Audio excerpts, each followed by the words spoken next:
Good morning, church family. It is a beautiful New Hampshire morning, and I'm glad to spend a couple of minutes with you.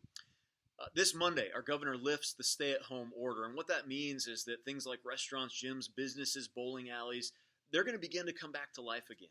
And while things won't go immediately back to normal, we're going to be able to return to some of the things that we did in the past.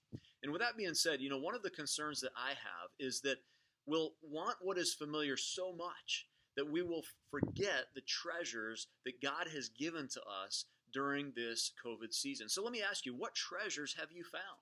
What gems have you discovered? What nuggets of gold are worth hanging on to? During this time, here are some of the treasures that I've found. I've found just the treasure of family.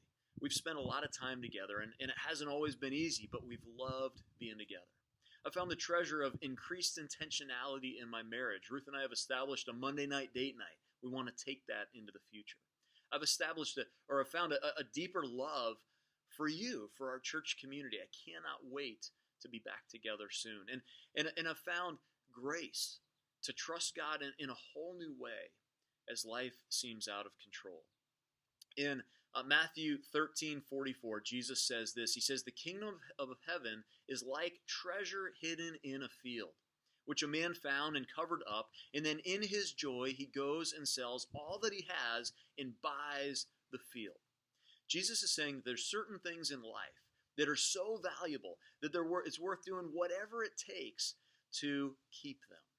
Many of the treasures that I've found, some of the things that I've found as life, some of the frivolous things of life have been stripped away, are kingdom things that from God's perspective are priorities that shouldn't be let go of.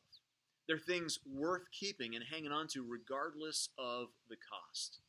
As the state reopens and life goes back to some sense of normal, the cost may be not running back to the normal things of the past. The cost may be protecting our schedule so that we don't get distracted, or saying no to what's less important so that we can say yes to what's most important. What treasure has God revealed to you? Man, hang on to them. Buy the field. Don't let go of the treasure. Graduates, just a quick word to you. Congratulations on this graduation Saturday.